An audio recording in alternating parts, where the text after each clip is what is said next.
Hello students, तो आज मैं आप सभी को क्लास 9th के चैप्टर नंबर 2 पॉलिनोमियल्स की एक्सरसाइज 2.3 का क्वेश्चन नंबर 4 का थर्ड पार्ट करवाने जा रही हूँ।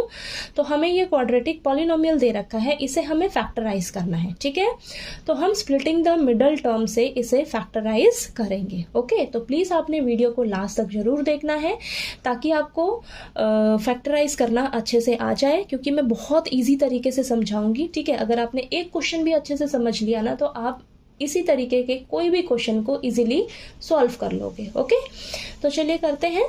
देखिए, तो सबसे पहले आपने लिख लेना है, आपको दे रखा है ये क्वाड्रेटिक पॉलिनोमियल। ओके, अब आपने सेकंड स्टेप में क्या करना होता है। देखिए, अब आपकी जो मिडल टर्म है, मिडल टर्म क्या है, एक्स वाली टर्म, याद रखना एक्स वाली जो टर्म है ये आपकी मिडल टर्म होती है। ठीक है, तो इसे आपको स्प्लिट करना है बेटा, इसको स्प्लिट करके दो टर्म्स में लिखना होता है। ठीक है, अब वो कैसे करेंगे ध्यान से समझिए। आपने क्या करना है, एक्स के आगे जो भी नंबर दे रखा है ना, क्या नंबर दे रखा है, 5 दिया हुआ है, 5 की जगह आपने नेक्स्ट स्टेप में एक ब्रैकेट लगानी है। ठीक है, और बाकी सभी को आपने एज इट इज उतार लेना है। ठीक है, तो यहां पर 5 की जगह मैंने एक ब्रैकेट लगाई और बाकी सभी को एज इट इज उतार लिया। ठीक है, 6x² प्लस का साइन यहाँ ब्रैकेट के बाहर, माइनस का साइन हो तो माइनस लगा लिख लेना है। ठीक है, यहाँ पर प्लस है तो प्लस, फिर 5 की जगह ब्रैकेट और x मल्टीप्लाई में है इसके साथ तो यहाँ मल्टीप्लाई में x माइनस का 6। ठीक है, समझ आया इतना। अब इस 5 की जगह जो ब्रैकेट लगाया है, इस ब्रैकेट में ना अब दो नंबर्स लिखे जाएंगे। ठीक है, अब वो दो नंबर्स कहाँ से आएंगे आपके, ध्यान से देखिए। अब वो दो नंबर्स कैसे ढूंढने हैं आपने, अब यहाँ पर देखो x² का कोफिशिएंट क्या है, 6 है, कांस्टेंट टर्म क्या है, 6 है, इन दोनों को आपने मल्टीप्लाई करना है। क्या आया आपके पास, 36 आया। अब इस 36 के ना आपने फटाफट से फैक्टर्स निकालने हैं। तो देखिए फैक्टर्स निकालिए जरा। तो ये आ जाएगा आपके पास 2, देन ये आ जाएगा आपके पास 9, देन 3, फिर से 3। तो फैक्टर्स क्या आए आपके पास, 2 × 2 × 3 × 3। तो ये फैक्टर्स आए हैं।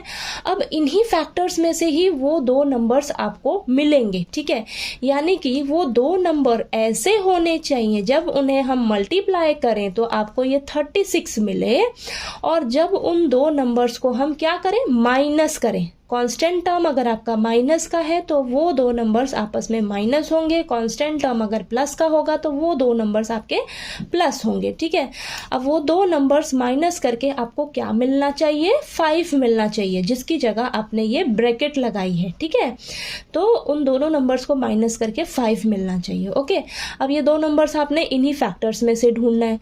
तो देखिए इनकी कुछ इस तरीके से पेयरिंग करिए कि आपको ये इस तरीके से मिल जाए। ठीक है, तो देखिए यहाँ पर 2 × 2 = 4, 2 × 2 = 4 और ये 3 × 3 = 9। तो यहाँ पर आपको 4 मिलेगा, यहाँ पर आपको 9 मिलेगा। ठीक है, तो 4 को 9 से मल्टीप्लाई करेंगे तो 36, और 9 में से 4 को अगर मैं माइनस करती हूँ तो मुझे 5 मिल जाएगा। ठीक है, यानी कि 9 और 4 को मल्टीप्लाई किया जब हमने 36 मिल गया। 9 में से 4 को जब मैं माइनस करती हूँ तो मुझे 5 मिल जाता है। समझ आया। ठीक है, तो वो दो नंबर्स की पेयरिंग आपने इन फैक्टर्स में इस तरीके से करना है कि आपको वो मल्टीप्लाई करके 36 दे और माइनस करके आपको 5 दे। ठीक है, तो 9 और 4 वो दो नंबर्स हैं, तो यहाँ पर हमने लिख लेना है। ठीक है, लिखा। अब बस इसको सॉल्व करिए। 6x² प्लस x जो है वो दोनों नंबर से मल्टीप्लाई होगा तो प्लस का 9x और यहाँ माइनस का 4x माइनस का 6। अब यहाँ पर देखिए 5x की जगह आपने ये लिखा है ना 9x - 4x, इसे स्प्लिट किया है। तो इसको वापस से जरा सॉल्व करके चेक करो, क्या आपको ये 5x ही दे रहा है। 9x में से 4x को माइनस करोगे तो आपको 5x ही मिल रहा है, यानी कि जो हमने इसको स्प्लिट करके ये दो टर्म्स लिखी है ये एकदम सही है। ठीक है, तो आप एक बार रिवर्स में जाकर चेक जरूर कर लीजिएगा। ठीक है, अब चलिए यहाँ पर आपको ये 4 टर्म्स मिली, आपने ये 2 टर्म्स लेनी है, ये 2 टर्म्स लेनी है।